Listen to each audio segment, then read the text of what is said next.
Buenas tardes a todas y a todos los que nos acompañan en la tarde de hoy. Bienvenidos a Lecturas con Sentido, un programa más, el segundo de este año. Hoy nos acompañan unos estudiantes muy especiales que nos van a ayudar a hacer nuestra entrevista. Entonces les presento a Nelson Barrios del CEDIT Ciudad Bolívar. Buenas tardes para todos, buenas tardes para los espectadores que en este momento se encuentran acompañándonos. Y nada, feliz de estar aquí en este nuevo encuentro con el gran profesor Ignacio Mantilla, ex rector de la Universidad Nacional. Y pues nada, contentos de estar aquí siempre reunidos en este espacio.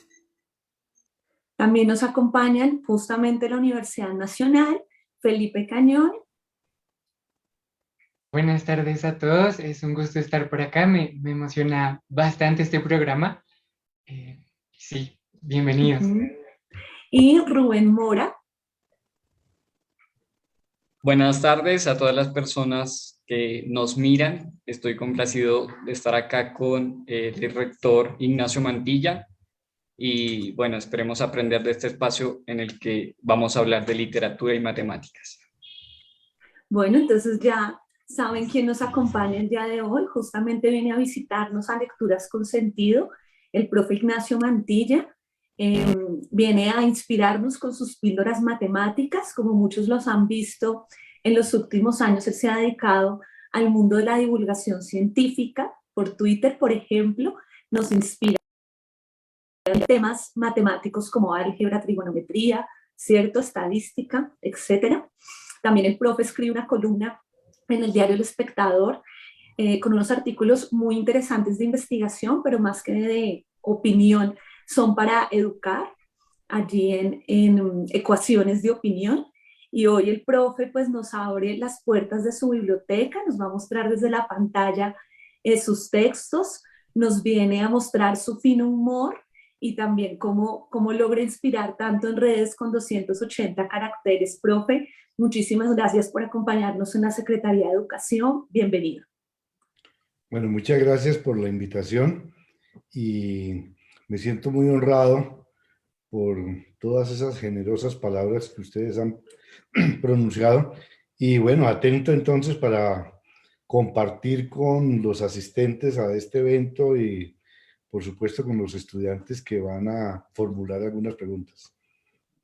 Bueno, entonces para nuestro público que de pronto no conoce mucho al profe Ignacio, hemos preparado el siguiente video para que nos contextualicemos de quién es el profesor Ignacio Mantilla. Entonces vamos a ver el siguiente video. Ignacio Mantilla nació en la Mesa de los Santos, Santander, y pasó sus primeros años entre este municipio y el Jordán, también en Santander, montando a caballo y jugando a orillas del Chicamocha. Después, por falta de colegios con bachillerato en estos municipios, se mudaron con su familia a Piedecuesta, muy cerca de Bucaramanga, en donde un joven Ignacio Mantilla cursó sus primeros cursos de bachillerato en un seminario que allí se encontraba. Su familia lo puso a estudiar allí para que se volviera un poco más disciplinado, y pues sí terminó disfrutando de uno que otro libro de la biblioteca del seminario. Sin embargo, su espíritu aventurero no se había calmado, y una vez, estando entre los scouts, sufrió un terrible accidente cuando cayó de un caballo sin montura ni estribos, y se rompió varias costillas y también comenzó a ser más calmado.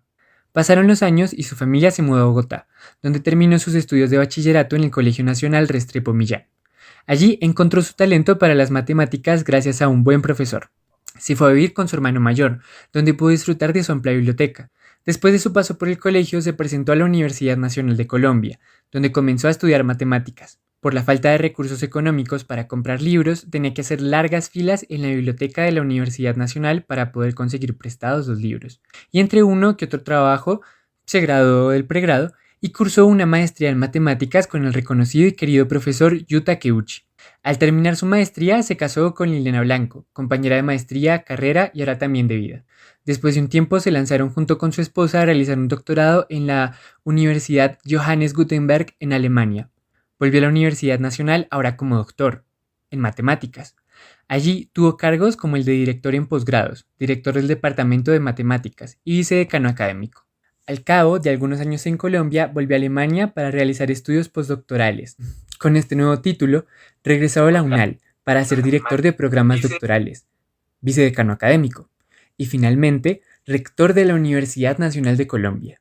En medio de su andar, publicó un libro en análisis numérico y numerosos artículos académicos. Ha trabajado como columnista para El Espectador y es un escritor activo en Twitter. Por todo esto y más, es que hoy le damos la bienvenida a Lecturas con Sentido. Bienvenido, profesor. Bueno, muchas gracias. Parece que hicieron una exhaustiva búsqueda de mis pasos anteriores. Sí, señor. Sí, estuvimos investigando bastante. Es realmente muy inspirador conocer su vida y por eso, para comenzar, quisiéramos que nos cuentes un poco más de ti, profe. Sabemos que tu mamá escribía muy bonito y decías que hubiera podido dedicarse como a eso, ¿no? Todavía guardan varios de las recetas que escribió. ¿Cómo fue esa relación con tus padres y en especial con tu madre? Bueno, en realidad mi padre murió cuando yo estaba muy pequeño, apenas tenía 2 años de edad, por lo tanto, sobre él pues no tengo tanta influencia, salvo lo que se va narrando a través de los mismos familiares. Con mi madre sí, ella efectivamente, aun cuando no tenía una formación académica más allá de lo obligatorio por aquella época de una escuela primaria, le gustaba mucho escribir y además lo hacía muy bien y tenía una letra que era preciosa, esas letras que eh, aprendían a trazar las personas anteriormente. Y por supuesto que eh, dentro de las muchas reliquias que guardo, aparece, por ejemplo, un libro de recetas que ella escribía, donde más que la receta misma, lo interesante me parece que es las relaciones matemáticas que guardan los ingredientes, porque por aquella época no se decía, eh, úsese 50 gramos de mantequilla, sino todas las medidas era un cubito, una cucharadita, ¿cierto? 5 pesos de, etcétera, etcétera. Entonces, digamos que eso necesita hoy en día una verdadera traducción. Profe, bueno, resulta que cada persona tiene, digamos, una historia distinta acerca del cómo se aproxima a las diferentes ciencias, por ejemplo, en su caso a las matemáticas. ¿Cuál es su historia? ¿Cómo logró aproximarse y cogerle tanto amor a esta ciencia? Bueno, en realidad, yo creo que las matemáticas son parte de la cultura de cualquier persona. eh, pero desafortunadamente los matemáticos y los profesores de matemáticas, en muchos casos nos encargamos de hacer todo lo contrario, es de que las personas se alejen de ellas y no que se aproximen. Y en parte, en mi experiencia, pues yo hubo varios factores, pero especialmente al terminar el bachillerato, tuve un muy buen profesor y me gustó muchísimo el cálculo diferencial, que era lo que se enseñaba en sexto de bachillerato. Eh, y digamos que a partir de allí me interesé muchísimo. Por otra parte, mi hermano mayor, quien ya era profesor en la universidad, él era matemático y él siempre fue muy juicioso en la casa y siempre me lo ponían como ejemplo. Entonces, digamos que algún día dije, bueno, pues yo también voy a demostrarles a los de mi casa que también puedo hacer una carrera de matemáticas, ¿no? Entonces, digamos que fue como los factores que me llevaron a estudiar matemáticas. Y después, pues tuve la suerte de tener su biblioteca a mi disposición porque yo vivía en su casa. Entonces, era un privilegio tener prácticamente todos los textos que iba necesitando a lo largo de la carrera.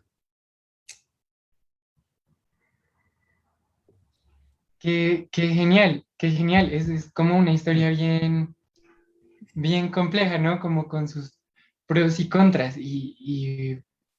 Pues intentando profundizar un poco más en todo esto, nos gustaría saber cómo fueron y cómo logró superar esas numerosas adversidades que se presentaban. Nos gustaría que le contara a la audiencia los esfuerzos que hizo para estudiar, tanto en la niñez, en el colegio, como en la juventud, en la universidad y todo esto. Bueno, la universidad, digamos que en la época en la cual yo terminé el bachillerato, que fue en el año de 1975, eh, si, si no se lograba un cupo en la Universidad Nacional, prácticamente no era posible, en mi caso, realizar estudios universitarios por la falta de recursos. De tal manera que ganar un cupo en la universidad era un reto muy grande y era la máxima aspiración que podía uno tener como bachiller, ¿no? Y inicialmente yo hubiera querido estudiar, si en ese momento tal vez se hubiera presentado la oportunidad, algo más parecido a las ciencias de la computación.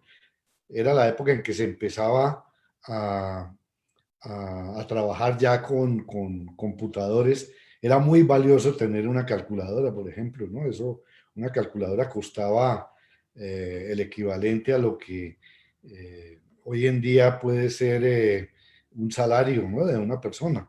Entonces, digamos, yo sentía una cierta atracción por esa forma mecánica de poder calcular, ¿no?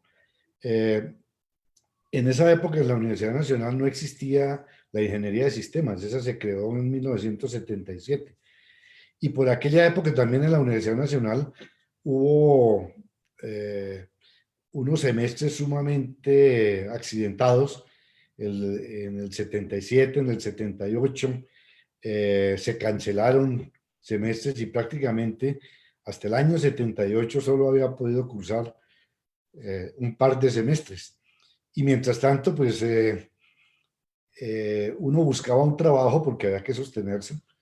Entonces yo recuerdo que por aquella época me empleé y yo llevaba el Cardex en una empresa y me gustaba mucho eh, comprobar con los compañeros de trabajo que eran personas que llevaban las cuentas en esas calculadoras grandes que iban imprimiendo los recibos, eh, pero sin ningún tipo de razonamiento. Entonces recuerdo mucho que yo siempre les planteaba que por qué hacían ese cálculo así, que por qué ponían en la máquina por ciento, si ellos no hacían la regla de tres necesaria para llegar a ese resultado.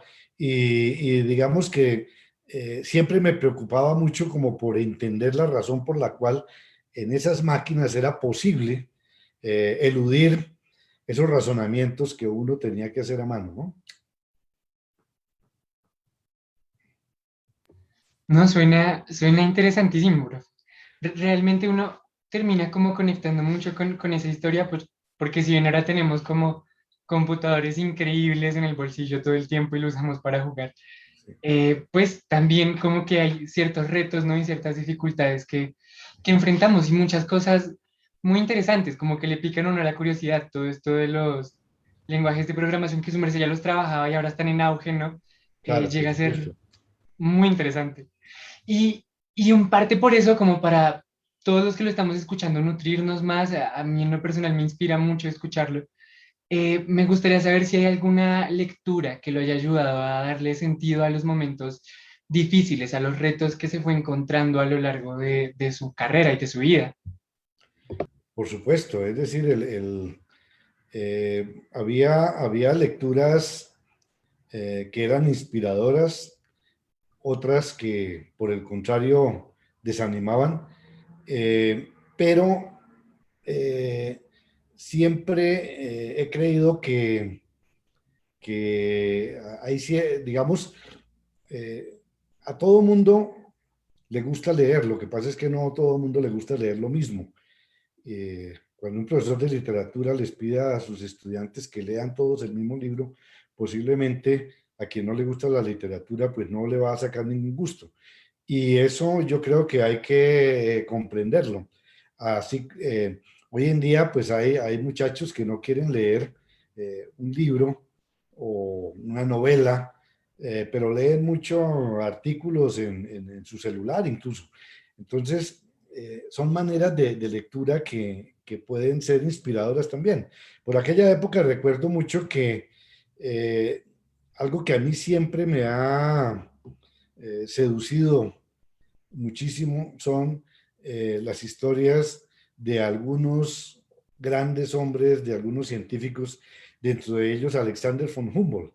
Entonces, digamos que leer sobre su viaje a América, que duró 5 años, eh, su recorrido por Colombia, no solamente como una historia, sino además sus experimentos científicos que iba realizando a medida que avanzaba, digamos que era como muy atractivo comprender ese tipo de situaciones, ¿no? Y eso, digamos, me parecía muy inspirador, ¿no?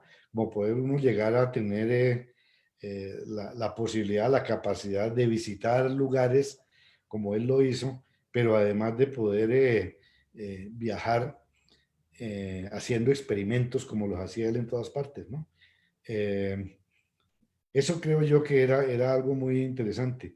Y luego hay que ver, conectando con lo anterior que les decía de, de las recetas de cocina de mi madre, pues es que esos son unos algoritmos fantásticos. Si uno mira una receta de cocina es un algoritmo y una cocina es un gran laboratorio de matemáticas. Entonces, digamos que cuando a uno le dicen que para hacer un plato necesita un pocillo y si va a hacer el triple necesita dos pocillos, dicen, bueno, pero es que yo solo quiero hacer el doble, entonces ¿cuánto necesito?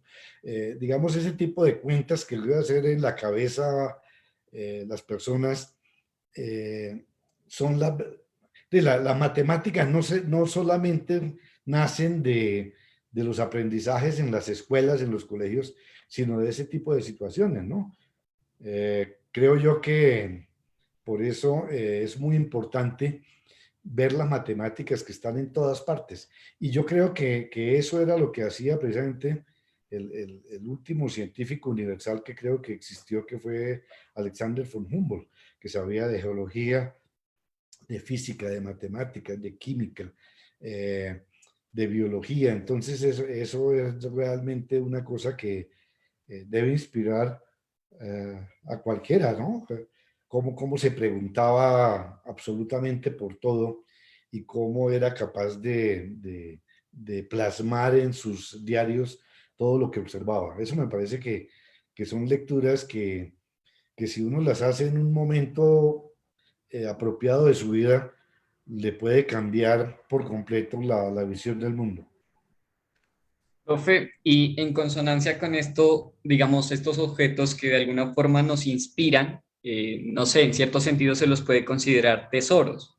Y es por eso que vamos a pasar a la segunda sección de este programa, que es los tesoros más sentidos. En esta sección hablaremos de los textos u otros objetos que sean para usted los más preciados, es decir, que usted los considere sus tesoros. La primera pregunta que tenemos para esta sección es, ¿cuáles son sus mayores tesoros a lo largo de su vida? Por ejemplo, un libro, una carta, las recetas de su madre, una foto, etcétera. Sí, bueno, hay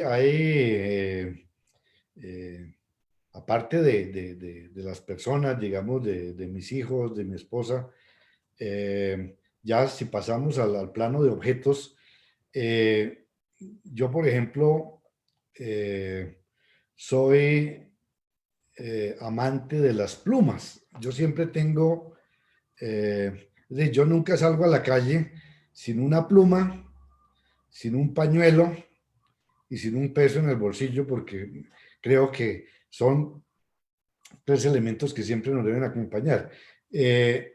Las plumas, por ejemplo, para mí son verdaderos tesoros y guardo unas plumas que he coleccionado a lo largo de mi vida y que son un gran tesoro para mí, la colección como tal, ¿no? unas 25 plumas que pueden llegar a tener un valor mucho mayor de lo que la gente se imagina, porque no son plumas cualesquiera y cada una tiene su historia, ¿no?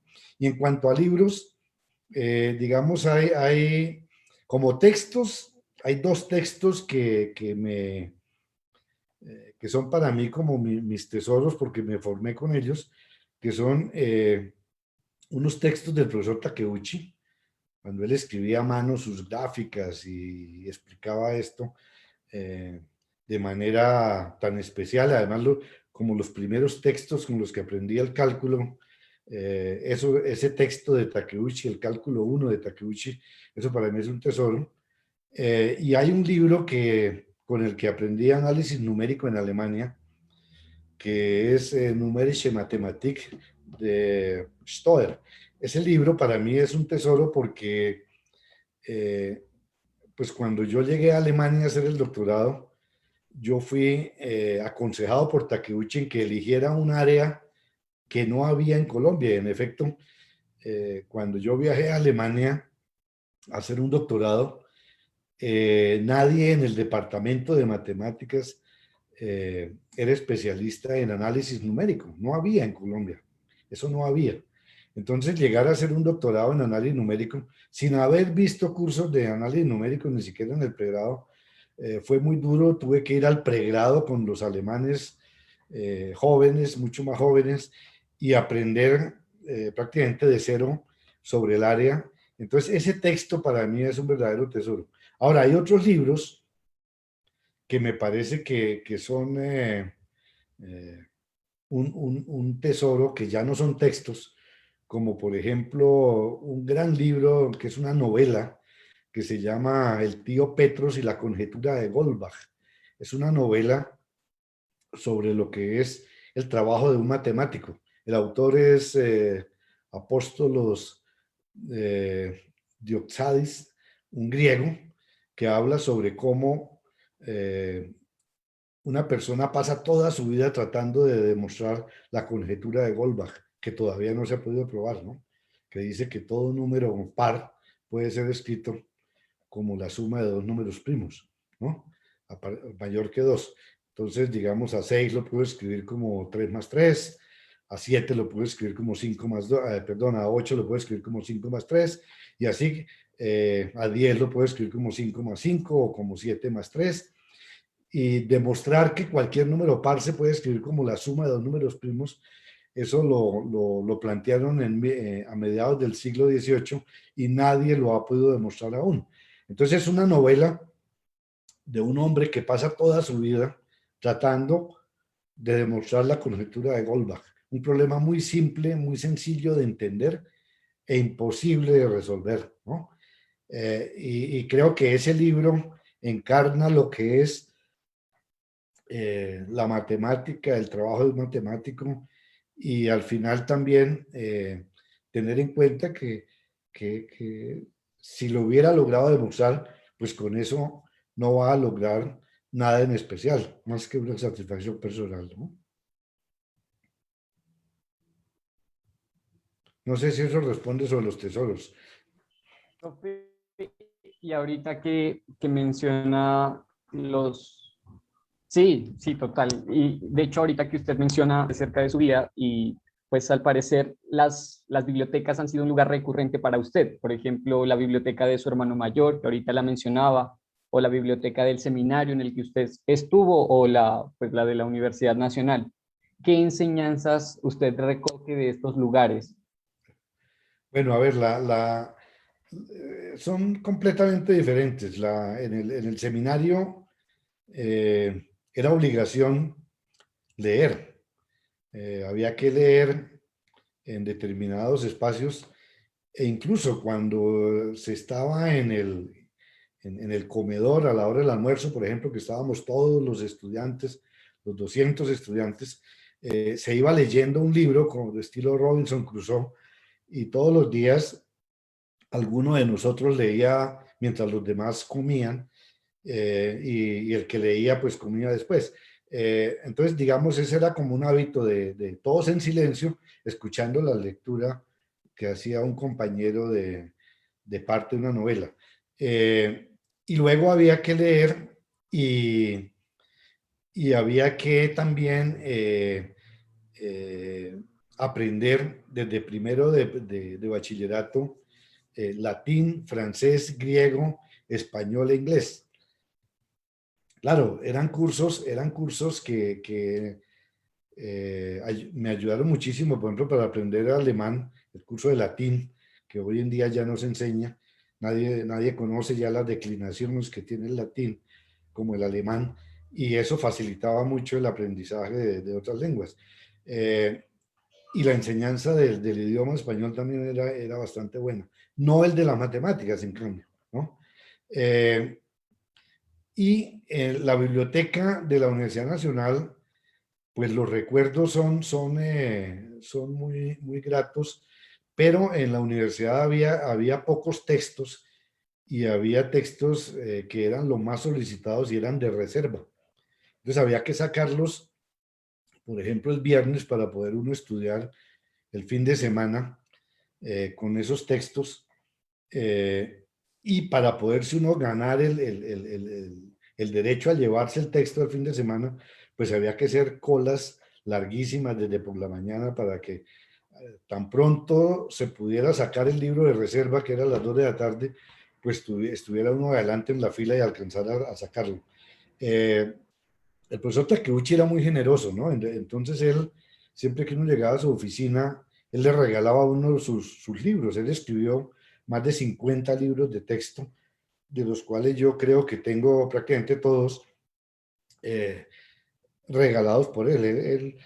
Él tenía el taller de imprenta en su casa, en el garaje de su casa, y eran libros de muy bajo costo en la época en que los libros de universitarios venían prácticamente todos en inglés, de editoriales muy costosas y que uno no alcanzaba a comprar, por supuesto. Entonces era a través de préstamos en la biblioteca.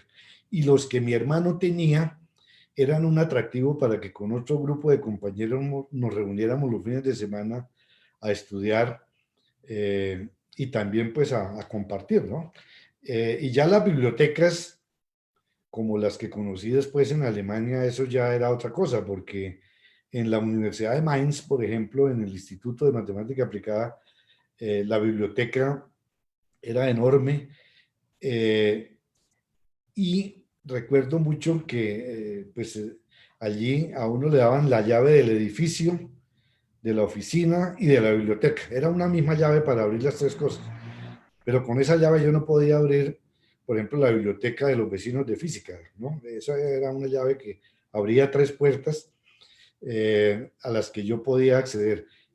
Pero eran bibliotecas enormes donde también estaban los artículos y se perdía muchísimo tiempo buscando en esa época pues, los artículos que a uno le podían servir para la investigación que estaba desarrollando.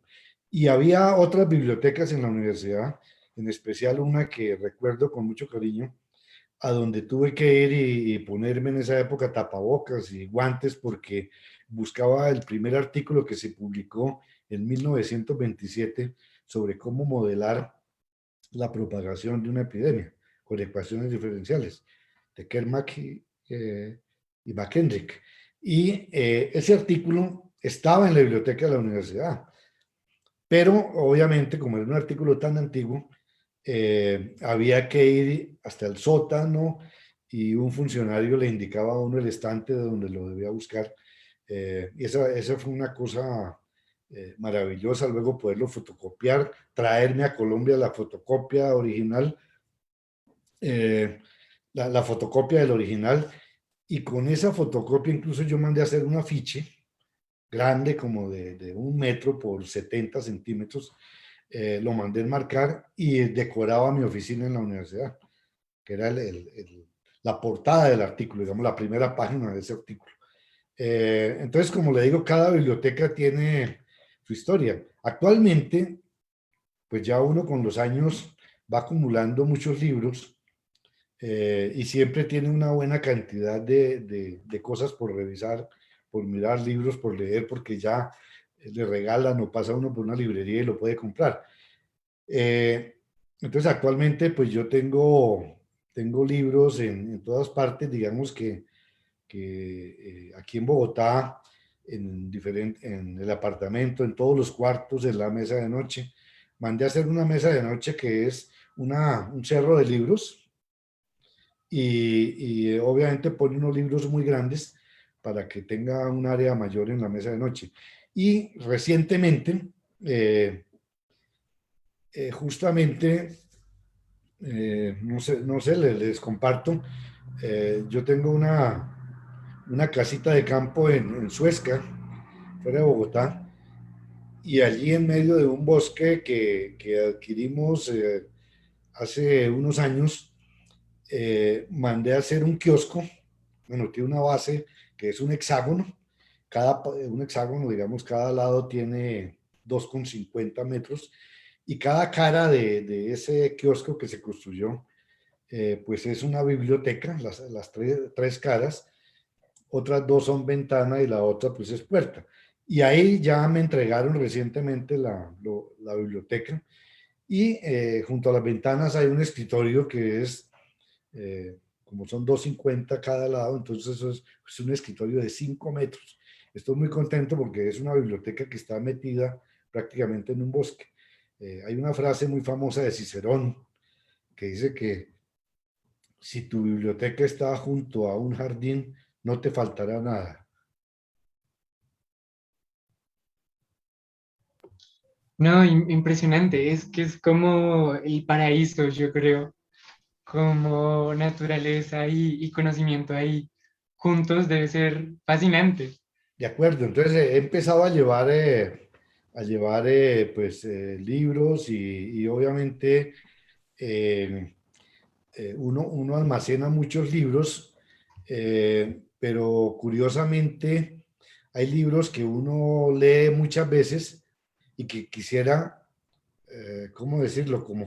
Como que uno anhela vol- volver a tener la edad cuando lo leyó por primera vez, ¿no?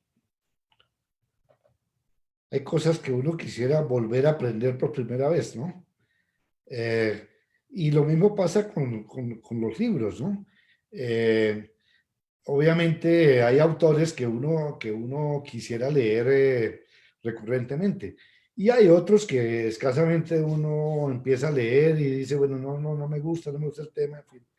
Eh, pero de todas maneras pienso que siempre encuentra uno a alguien con quien compartir esos libros que uno mismo no disfruta, ¿no? Sí, sí, total. Es, es muy emocionante escucharlo contar todo eso, profe. Precisamente le queríamos preguntar, como para que nos contara más a detalle, cómo ha logrado conformar su propia biblioteca y si podría mostrárnosla. Obvio no va a poder mostrarnos como la mesita de noche ni este No, pequeño no, paraíso incrustado en el bosque, pero sí nos gustaría mucho que nos contara un poco cómo comenzó a conseguir estos libros, además de los regalos del profe Yuta Takeuchi, y cómo está organizada. pues no, digamos, una biblioteca que se use normalmente está sin organizar. Eso es lo mismo que en las casas, ¿no? Donde en las casas ordenadas no viven niños felices.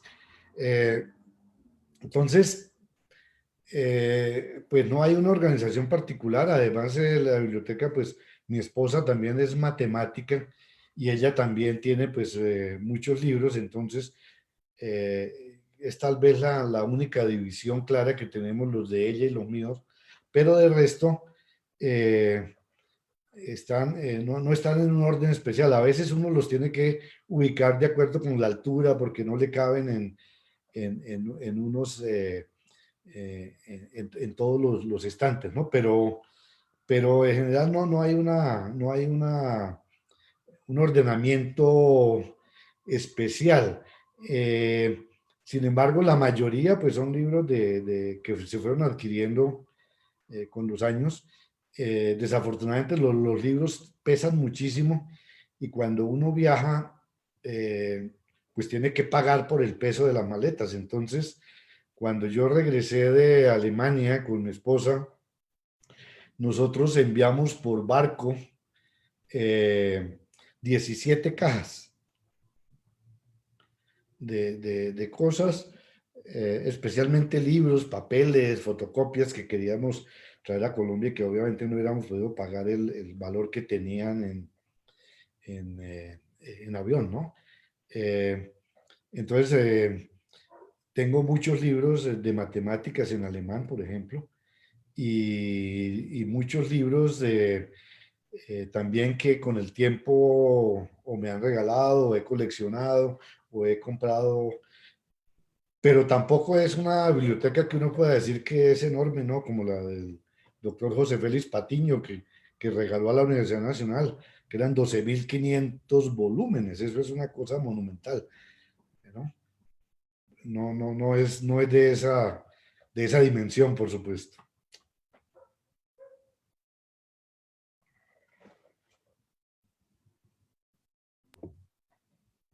Suena como emocionante. Emocionante, porque pues si no es tan grande, es numerosa, ¿no? Suenan un montón de cajas nomás.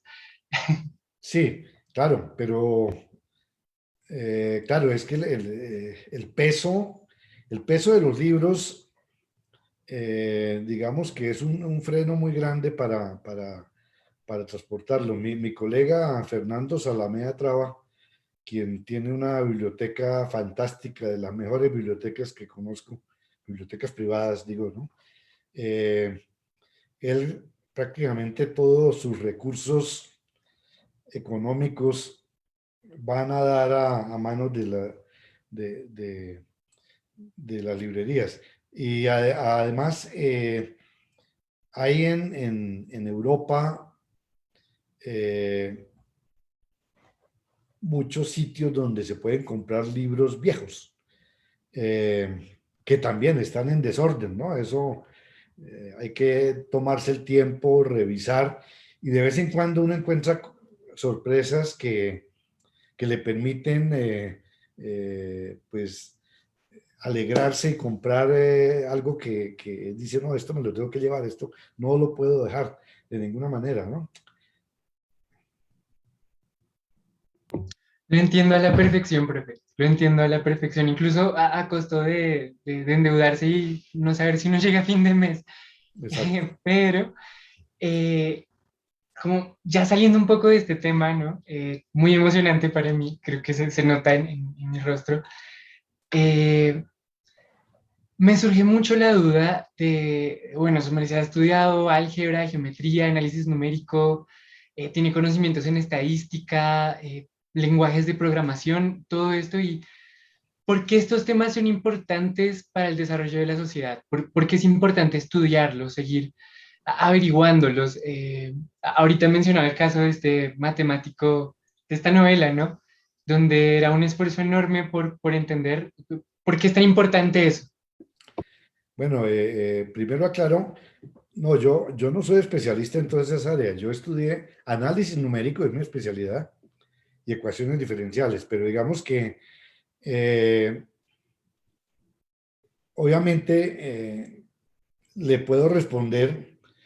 eh, Mire, hay muchos temas de matemáticas que han permanecido durante siglos sin encontrarse una aplicación o una utilidad en otra área o en algún desarrollo científico o técnico. Sin embargo, eh, aparece después de cuando ya nadie se lo imaginaba. El caso, por ejemplo, eh, en álgebra, la teoría de Galois.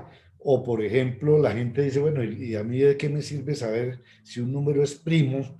¿Eso para qué sirve? Resulta que todos esos códigos de seguridad que ustedes seguramente han oído o manejan, toda la criptografía, lo que usan los bancos hoy en día para que sus cuentas no sean hackeadas, eh, todo eso está soportado en procesos matemáticos, en teorías matemáticas, en ese tipo de relaciones que uno puede encontrar entre ciertas clases de números. Y prácticamente la física se soporta en la matemática. Las ecuaciones diferenciales, por ejemplo, describen los fenómenos de la naturaleza de manera perfecta. Lo que estamos viviendo, la pandemia, hoy en día, si ustedes observan, prácticamente todas las descripciones que encuentran, las proyecciones, lo que se puede decir en materia de salud pública, de cuándo se va a presentar un pico, del efecto que puede tener una vacuna, todo eso está soportado en esos modelos matemáticos. ¿Sí? De tal manera que la utilidad es en todo, ¿no? Y está en todas partes, es decir, es que, y hay que saberlo aprovechar. Cuando un niño pregunta y el papá no lo sabe, pues debe esperar que no cortarle las alas, lo mismo los profesores, sino más bien de estimularlo para que él lo aprenda y nos lo pueda explicar con sus palabras, ¿no? Entonces, digamos que los procesos matemáticos, aun cuando no se les vea una utilidad en un determinado momento, tienen una gran aplicación. Hay un problema y es que no todas las matemáticas que se aprenden en la universidad o en el colegio se les puede buscar una aplicación al alcance del estudiante en ese momento. Entonces, tal vez por eso se cree que eso no sirve de nada, ¿no? Pero en realidad cualquier estudio a profundidad que se haga en ciencias necesita de las matemáticas. Claro que sí, suena interesantísimo. Mm, Yendo por ahí, por ese lado de la discusión, uno como estudiante de humanas suele encontrarse mucho con personas que escogieron humanas porque no les gusta la matemática o son malos en matemática. Y suele haber mucho como estos rumores entre las facultades y eso de que a quien le gusta la matemática no es buen lector. Yo quisiera preguntarle a su merced, que tiene como bastante experiencia en esto, si considera que esto es verdad y qué cree su merced cuál es la relación entre la matemática y la lectura. Yo creo que no se puede establecer una generalización, ¿no? Porque como les decía al comienzo, es que la diferencia está en lo que cada uno lee. Eh, Comúnmente no se puede leer matemáticas como se lee una novela en una mecedora, tomando el sol a la orilla de una piscina, por ejemplo, tal vez eso no sea lo usual, pero uno puede leer matemáticas acompañado de lápiz y papel, o también simplemente dejando para que la mente procese posteriormente lo que acaba de leer. Y hay mucho tipo de matemática que, que se puede leer de una manera o de otra. Yo he descubierto ahora con este proceso de divulgación que estoy haciendo que uno puede encontrar especialmente en profesionales que vienen de otras áreas, una reconciliación con las matemáticas. Es decir, he observado que al proponerles un pequeño reto y tener esa persona la satisfacción de resolverlo, dicen, oiga, yo no creí que pudiera resolver correctamente este problema y sí, me gustó y creo que lo entiendo. No sé por qué yo antes aborrecía todo este tipo de cosas. Entonces es como dedicarle un tiempito a entender lo que se les pregunta y no, digamos, no tener esa aprehensión contra lo que se les está presentando. Y por otra parte, creo yo que hay que aprovechar las situaciones cotidianas precisamente para poder leer matemáticas. Por ejemplo, alguien dice, bueno, yo quisiera saber por qué en el carro, eh, qué significa eso del velocímetro frente al tacómetro y cómo así que me está dando el consumo en litros cada 100 kilómetros y en cambio este otro carro lo da en kilómetros por galón. Entonces, digamos, y empiezan a decir cómo convierto una cosa en otra, y empiezan a encontrar relaciones, reglas, y si ellos logran formalizar eso, están haciendo un proceso matemático para llegar a entender cómo funcionan las cosas, ¿no? En cualquier cultura ha habido matemáticas. Estas semanas pasadas apareció incluso una tablilla de los babilonios que existió 1000 años antes que Pitágoras, donde se ve claramente triplas pitagóricas, es decir, que ya desde 1000 años antes de Pitágoras se conocía el teorema de Pitágoras, ¿sí? Y son cosas con las que no se puede dejar de vivir. Profe, son como, digamos, diferentes géneros literarios, ¿no? Y uno debe respetar esos gustos. Hay personas a las que les gusta leer más ciencia y otras a las que les gusta leer más, por ejemplo, De acuerdo. novelas, poesía, etcétera. Algo que me llama la atención de lo que usted le respondió a mi compañero es que usted menciona que, digamos, a la matemática que se enseña en el colegio a veces no se le ve tanta utilidad y por eso se le considera, o más bien por eso se considera que no sirve para nada. Eh, Ahora bien, o sea, desde su experiencia como docente, ¿cuál cree que es el rasgo que más necesitan los profesores para incentivar a los estudiantes a acercarse al mundo de las matemáticas y pues de la literatura sin que las consideren como inútiles? Sí, es difícil porque dentro de los profesores de matemáticas hay una marcada arrogancia a veces, y también porque se le corta las alas a los estudiantes cuando el profesor, por, por pereza o por ignorancia,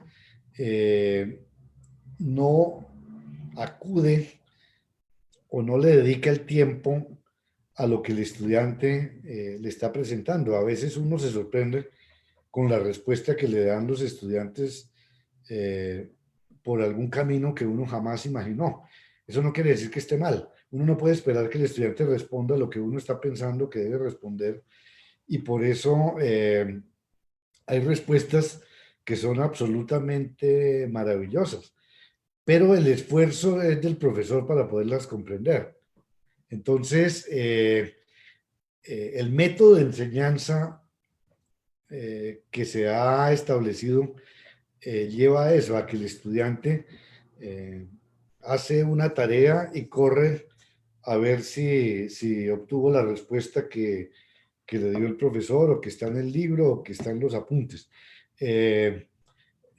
Y eso va creando inseguridad en el pobre muchacho que cuando no acierta, cree que entonces todo lo está haciendo mal, y a veces puede haberse equivocado en un cálculo, pero el procedimiento puede ser incluso novedoso.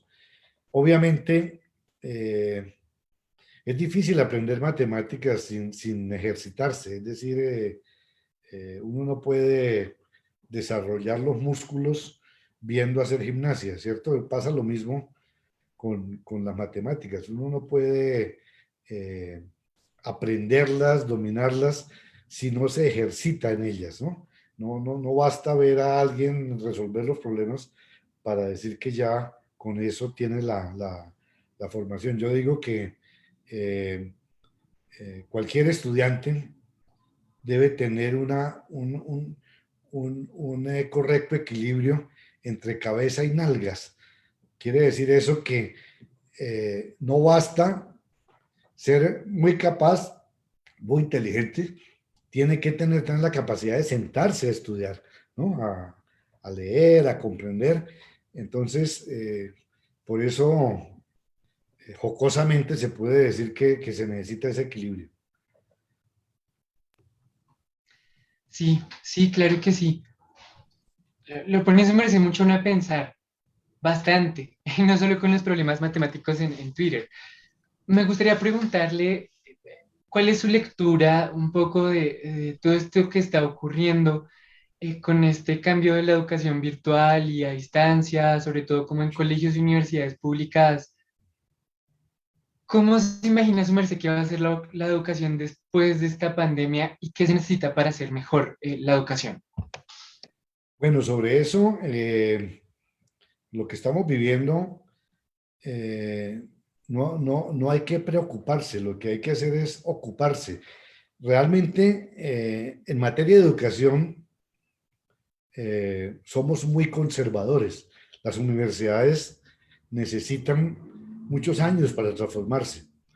Y bueno, eso no es malo porque gracias a eso se equivocan menos que los gobiernos, por ejemplo. Una universidad no cambia de un día para otro sus principios, sus políticas, su forma de hacer las cosas. Pero digamos que esto ya era una necesidad, ese cambio que se estaba reclamando, y tenemos la suerte de que hoy en día globalmente en el mundo, lo que sucede en un continente como Asia puede repercutir en América rápidamente, se puede conocer, se puede aplicar. Por lo tanto, esto es un cambio global y creo que lo que hizo la pandemia fue acelerar ese cambio que ya se necesitaba. Y obviamente la educación no va a volver a ser como lo era antes de la pandemia en el sentido de la manera como se transmite o la relación estudiante-profesor, porque creo que con esto se ha aprendido a que no es necesario desarrollar todos los procesos de manera presencial. Y creo que esa es una ganancia que se tiene para lo que se viene. Ahora, de todas maneras, creo que también estamos aprendiendo que aun cuando no todos los procesos deben ser presenciales, es imposible realizarlos todos sin una presencialidad, ¿no? Es decir, parece contradictorio, pero las dos cosas se deben complementar, debe equilibrarse lo uno con lo otro. Y me parece muy importante que en esta experiencia, justamente también se observa que la formación, cuanto mayor sea el nivel, el grado, es más fácil que la persona pueda eh, prescindir de alguna manera del profesor, ¿no? Pero no en las primeras etapas. Entonces yo creo que eso es una enseñanza que nos está dejando la manera como estamos interactuando hoy en día. Perfecto, profesor Ignacio. Realmente escucharte hablar de este tema es algo que creo que a muchos nos da como para pensar.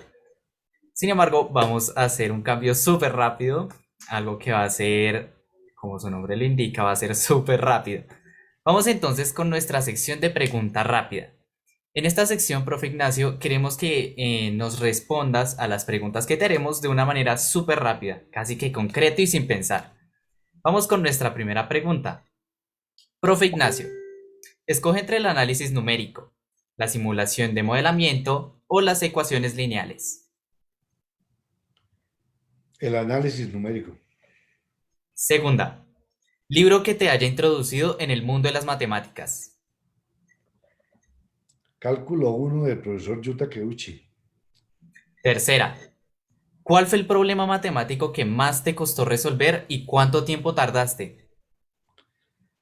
Bueno, es un problema que tiene que ver con la manera como se propaga la rabia entre los lobos. Y en eso tardé prácticamente 3 años. Wow, fue realmente bastante tiempo. Listo, vamos con nuestra cuarta pregunta rápida. Tres sentidos que te despiertan las matemáticas. Ah, son los 5 realmente. Vale, sí, realmente las matemáticas creo que es uno de los campos que más nos pone a procesar y a ejercitarnos. Vamos con El, nuestra quinta pregunta rápida. te aclaro por qué, por ejemplo, el sentido del tacto.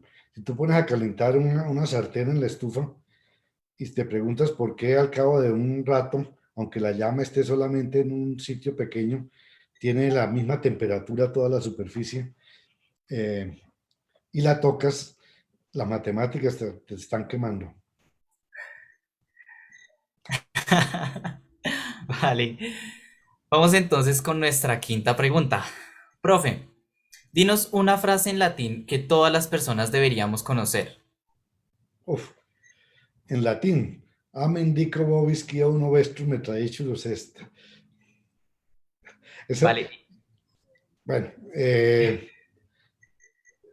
es una frase que aprendí en el seminario que dice que os digo que alguna vez una persona te va a traicionar.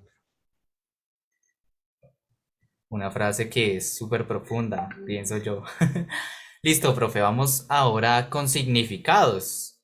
Dinos cuál es el significado de discente, escrito con SC. No lo sé. Listo, dale, profe, aquí te damos la respuesta. Su significado, No, profe, pero antes de que des la respuesta, infiérenos. Infiere una respuesta. Es que no sé si tiene que combinar del verbo decir o del verbo decidir o del verbo disentir. Entonces, Disentir. no sé si puede ser de disentir, pero sería como, no sé, no estoy seguro. listo, vale. Reitero, aquí te damos el significado de la palabra, el cual es dicho de una persona que recibe enseñanza. Ajá, Sustantivo estudiante. ok, Vamos con nuestra séptima pregunta rápida. aprendí algo nuevo. Aquí este es un espacio en el cual siempre damos y recibimos enseñanza. Entonces, nuestra séptima pregunta es, ¿cuáles son las preposiciones? Las preposiciones ante, bajo, con, contra, de, desde. Uy, ya me olvidaron. Bueno, termina sobre, tras. Es que Muy bien, profe. Lo hiciste perfecto, profe. Vamos ahora con nuestra octava pregunta rapidísima. ¿Qué prefieres? ¿Literatura, cine, música o pintura? literatura oyendo música. Increíble. Creo que esta es una de las maneras en que podemos llegar a concentrarnos y de cierta manera también despertar más sentidos. Novena pregunta, profe. Menciona un sentimiento que te trae recordar tu etapa como educador. Satisfacción. Increíble. Y nuestra última gran pregunta. Define en una palabra tu identidad lectora. Uy. Eh, hmm, yo diría que la historia novelada, digamos, como, es que ustedes conocen a autores como Stefan Zweig, ¿verdad? Eh, digamos que ese autor me parece como que me atrapa completamente, ¿no? Vale, profe. Pues realmente toda esta sección quisimos enfocarla a que de alguna u otra manera las respuestas siempre fueran así como sin pensar. El tema de la frase en latín me pareció algo increíble realmente, porque pues a mi parecer aprender latín no es algo tan sencillo y me parece realmente increíble y admiro mucho el tema de que seas un matemático que sabe latín. O sea, es algo increíble. No sé mucho latín, además poco se puede practicar. Sin embargo, les cuento una curiosidad. En Alemania uno puede escribir la tesis de doctorado en 3 idiomas distintos, el alemán, el inglés y el latín. O sea, aún existe el latín. Desde 1808, cuando fue ministro de Educación, Wilhelm von Humboldt, hermano de Alexander von Humboldt, se establecieron esos 3 idiomas y todavía están vigentes. Obviamente en latín conocí por ahí apenas el caso de un par de locos que escribieron la tesis. Y había tertulias en las cafeterías universitarias donde iba uno a tomar tinto, a tomar refrescos y también a tomar cerveza, porque en Alemania las universidades tienen cafeterías donde uno puede tomar cerveza. Había grupos de estudiantes que se reunían a hablar en latín, ¿no? Y uno podía participar de ello, o al menos oírlos.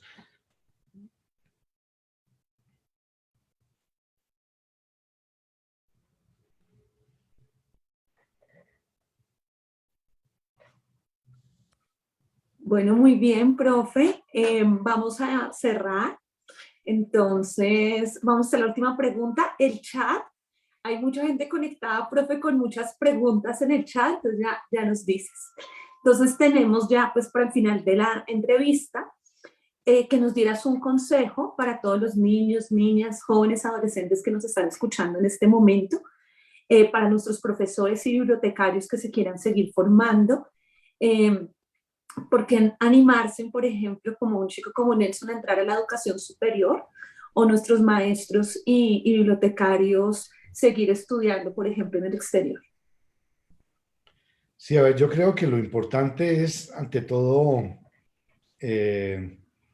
hacerse preguntas,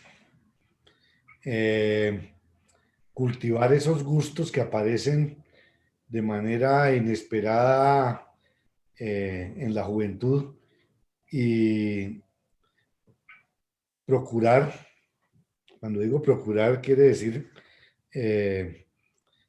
insistir y no dejarse doblegar en hacer lo que le gusta a la persona, ¿no? Es decir, a veces los padres quieren que su hijo sea un ingeniero o un médico o un abogado y el joven lo que quiere es ser un politólogo, por ejemplo. Entonces, creo que la persona debe cultivar ese gusto que aparece en su juventud y el consejo principal para los profesores es, como lo he dicho varias veces, estimular a los estudiantes, no cortarles las alas.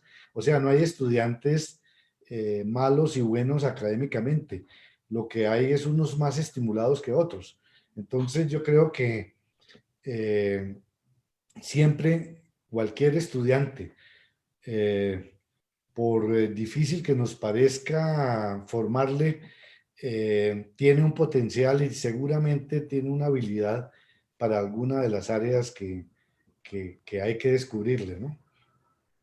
Muchas gracias, profe. Sé que estamos cortos de tiempo. No puedo hacerte todas las preguntas que están en el chat, pero nuestros oyentes te quieren ahí. Voy a hacerte unas chiquiticas. De Yadira Marcela Mesa, te pregunta, ¿qué fue lo que más aprendió del profesor Takeuchi? Bueno, el profesor Takeuchi era una persona excepcional, sumamente generosa, que se preocupaba porque los estudiantes se enamoraran de los temas que él enseñaba, que siempre buscaba ejemplos en la vida cotidiana, para que uno comprendiera los conceptos más abstractos que se puede imaginar. Entonces, del profesor Takeuchi también aprendí que al evaluar hay que medir muy bien si el examen que se propone es para poder determinar si el estudiante ha comprendido o lo que se quiere es simplemente clasificarlos con una lista de las mejores notas a las peores. Muy bien. Gladys Restrepo te pregunta, ¿podrías sugerir algunas lecturas desde las matemáticas para trabajar con los estudiantes de primaria? Bueno, hay muchos libros inspiradores, ¿no? Como el hombre que calculaba, por ejemplo, se me ocurre. Que aunque no son para primaria propiamente, si el profesor lo lee, de ahí va a descubrir muchos temas para trabajarlo con estudiantes de primaria. Otra pregunta acá.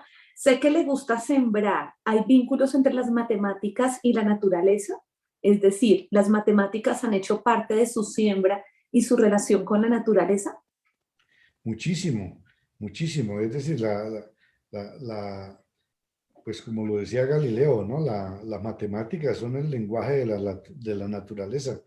Y realmente, pues todo lo que uno usa al sembrar en una huerta, lo puede matematizar eh, en los tiempos, en las cantidades, en las formas. Eh, por supuesto que uno encuentra una gran relación entre lo que hace al cultivar con lo que se puede sintetizar con las matemáticas. Bueno, muchas gracias, profe. Algunas preguntas se nos quedan en el chat. Le pedimos disculpas a la audiencia, pero hoy se nos alargó un poco el tiempo del profe. Profe, muchísimas gracias por las respuestas. Muy inspirador el programa, muy conciliador estar, digamos, nosotros de las letras con las matemáticas, pero también nuestra audiencia que es de lectura está muy contenta de escuchar todos estos recomendados de matemáticas. Profe, esperamos que esta sea la primera vez de muchos encuentros.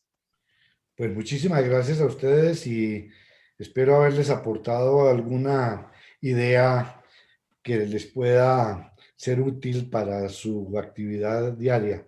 Y a ustedes, los estudiantes, les deseo muchos éxitos en sus estudios y una vida laboral plena, llena de satisfacciones.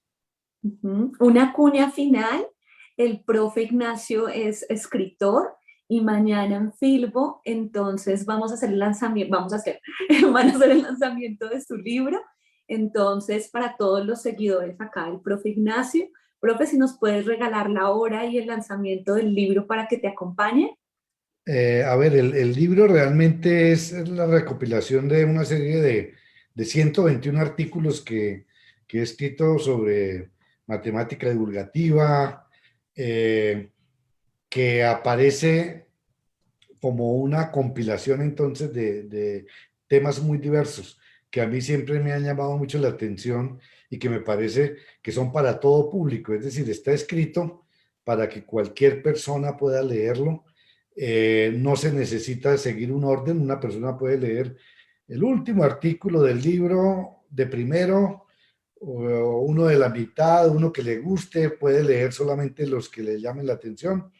Y especialmente diría yo que hay muchos que se recogieron sobre el tema de los calendarios, que es un tema que a mí siempre me ha llamado mucho la atención, el cambio del calendario juliano al calendario gregoriano, cuando en 1582 se suprimieron 10 días para que efectivamente coincidiera con la fecha en que se celebró el Concilio de Nicea y que volviéramos a tener esa coincidencia entonces con la llegada de la primavera, la llegada del invierno, y cómo se han desarrollado tantos algoritmos para poder determinar los calendarios y cómo aún hoy en día se siguen suprimiendo segundos para estar con la medida astronómica perfecta.